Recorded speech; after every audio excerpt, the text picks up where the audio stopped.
நாகப்பட்டினத்தில் அரசு நேரடி நெல் கொள்முதல் நிலையங்களில் லாரிகளுக்கு பதிலாக டிராக்டர்களுக்கு முன்னுரிமை கொடுக்கப்படுவதால் தங்களது வாழ்வாதாரம் பாதிக்கப்படுவதாக லாரி ஓட்டுநர்கள் புகார் அளித்துள்ளனர். தனியார் அலுவலக உதவியாளர் ஒருவர் தன்னிச்சையாக செயல்பட்டு லாரிகளுக்கு பதிலாக டிராக்டர்களை வைத்து நெல் ஏற்றி இறக்குவதாக குற்றம் சாட்டியுள்ளனர். இதனால் 200க்கும் மேற்பட்ட லாரிகள் 5 நாட்களுக்கு மேல் நிறுத்தப்பட்டுள்ளதாகவும் தங்கள் வாழ்வாதாரத்தை பாதுகாக்க நடவடிக்கை எடுக்க வேண்டும் என நாகை ஆட்சியர் அலுவலகத்தில் லாரி ஓட்டுநர்கள் சங்கத்தினர் புகார் மனு அளித்தனர். மயிலாடுதுறை அருகே சரக்கு வாகனம் மோதியதில் எலக்ட்ரீஷியன் சம்பவ இடத்திலேயே உயிரிழந்தார்.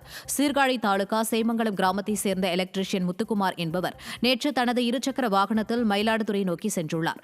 சீர்காழி மெயின் ரோட்டில் உளுத்துக்குப்பை அருகே சென்றபோது எதிரே அதிவேகமாக வந்த டாடா ஏசி சரக்கு ஆட்டோ மோதி விபத்துக்குள்ளானதில் அவர் சம்பவ இடத்திலேயே உயிரிழந்தார்.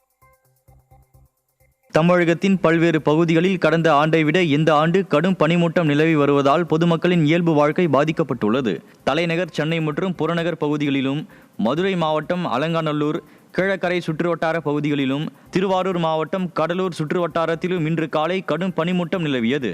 சாலையில் எதிரே வரும் வாகனங்கள் தெரியாததால் வாகன ஓட்டிகள் முகப்பு விளக்குகளை எரியவிட்டவாறு பயணித்த நிலையில் பொதுமக்களின் இயல்பு வாழ்க்கையும் பாதிக்கப்பட்டது. நீலகிரி மாவட்டம் முதகையில் வார விடுமுறையை முன்னிட்டு பைக்காரா படகு இல்லத்தில் குவிந்த சுற்றுலா பயணிகள் ஆர்வத்துடன் சவாரி செய்து மகிழ்ந்தனர். நீலகிரியில் உள்ள முக்கிய சுற்றுலா தலங்களான தாவரவியல் பூங்கா, தொட்டபெட்டா, ரோஜா பூங்கா மற்றும் படகு இல்லம் உள்ளிட்ட இடங்களை சுற்றுலா பயணிகள் கண்டு ரசித்தனர். மேலும் முதகை அருகே உள்ள பைக்காரா படகு இல்லத்தில் ரம்யமான மலை முகடுகளில் சுற்றுலா பயணிகள் தங்கள் குடும்பத்தினரோடு படகு சவாரி செய்து மகிழ்ந்தனர். திருப்பூர் மாவட்டம் உடுமலைப்பேட்டை ரயில் நிலையத்தில் கண்காணிப்பு கேமரா வைக்க வேண்டுமென பொதுமக்கள் கோரிக்கை வைத்துள்ளனர். கோவை திண்டுக்கல் வழித்தடத்தில் உள்ள உடுமலைப்பேட்டை ரயில் நிலையத்தில் தினமும் ஆயிரக்கணக்கானோர் வந்து செல்லும் நிலையில் பயணியரின் பாதுகாப்பு கருதியும் சமூக விரோத செயல்களை தடுக்கவும் தெற்கு ரயில்வே அதிகாரிகள் கண்காணிப்பு கேமரா அமைக்க வேண்டுமென பொதுமக்கள் கோரிக்கை வைத்துள்ளனர். விழுப்புரம் மாவட்டம் செஞ்சி அருகே பைக்கில் சென்றவர் மீது கார் மோதிய விபத்தில் சம்பவ இடத்திலேயே ஒருவர் உயிரிழந்தார். மண்டகப்பட்டு பகுதியைச் சேர்ந்த கோவிந்தசாமி என்ற நபர் திருவண்ணாமலை நோக்கி பைக்கில் சென்றபோது ஆலம்பூண்டியில் திருவண்ணாமலை நோக்கி சென்ற கார் மீது மோதியது. இதில் கோவிந்தசாமி தூக்கி வீசப்பட்டு சம்பவ இடத்திலேயே பலியானார். திருப்பூர் மாவட்டம் அவிநாசி அருகே அனந்தகிரி குட்டை நீரில் மூழ்கி 2 சிறுவர்கள் உயிரிழந்த சம்பவம் அப்பகுதியில் சோகத்தை ஏற்படுத்தியுள்ளது. அவிநாசி அருகே உள்ள அனந்தகிரி அமுதன் கார்டன் பகுதியைச் சேர்ந்த கூலி வேலை செய்து வரும் தம்பதியரின் 12 வயது மகன் தரணீஷ், ஹரிஹரன், 6 வயதான ஆனந்தகிரி ஆகியோர் விளையாடச் சென்று நீண்ட நேரமாகியும் வீடு திரும்பாமல் இருந்துள்ளனர். அப்போது அனந்தகிரியில் உள்ள குட்டையில் 2 சிறுவர்களின் உடல்கள் மிதப்பது கண்டுபிடிக்கப்பட்டது. பெரும் சோகத்தை ஏற்படுத்திய இச்சம்பவம் குறித்து பல்வேறு கோணங்களில் விசாரணை நடைபெற்று வருகிறது.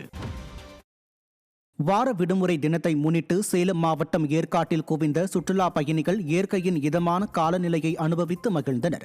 சேலம் மாவட்டம் ஏற்காட்டில் கடந்த சில தினங்களாக காலை மற்றும் இரவு நேரத்தில் கடும் குளிரும், பிற நேரங்களில் இதமான வெயிலும், ரம்மியமான சீதோஷ்ண நிலை நிலவி வந்ததால் சுற்றுலா பயணிகளின் வருகையும் அதிகரித்து வந்தது. குறிப்பாக அண்ணா பூங்கா, தாவரவியல் பூங்கா, பக்கோடா பாயிண்ட், ஏரி படகு இல்லம் உள்ளிட்ட பல்வேறு இடங்களை ஆர்வத்துடன் பார்த்து ரசித்த சுற்றுலா பயணிகள் நீண்ட வரிசையில் நின்று படகு சவாரி செய்து மகிழ்ந்தனர். சென்னை தீநகரில் குடிநீர் வாரிய குழாய் உடைந்து குடிநீர் வீணாவதாகவும் இதுகுறித்து புகார் அளித்தும் எந்த நடவடிக்கையும் இல்லை என பொதுமக்கள் குற்றம் சாட்டினர்.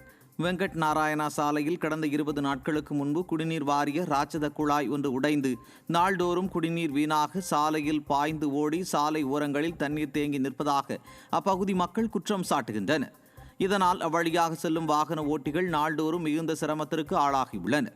இதுகுறித்து திமுக அரசின் மாநகராட்சிக்கு புகார் அளித்து 20 நாட்களுக்கு மேலாகியும் எந்த நடவடிக்கையும் இல்லை என பொதுமக்கள் வேதனை தெரிவிக்கின்றனர்.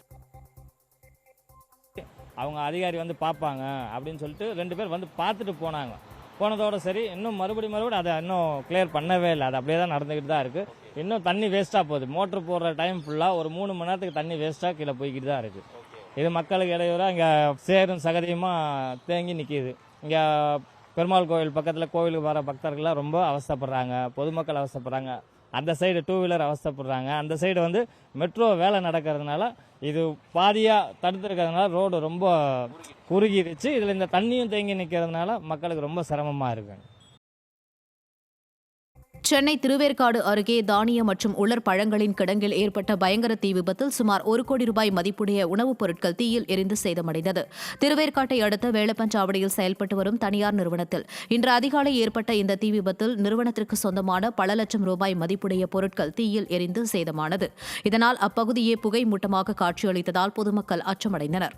தீயணைப்புத் துறையினரின் பல மணி நேர போராட்டத்திற்கு பின்னர் தீ கட்டுக்குள் கொண்டுவரப்பட்டது.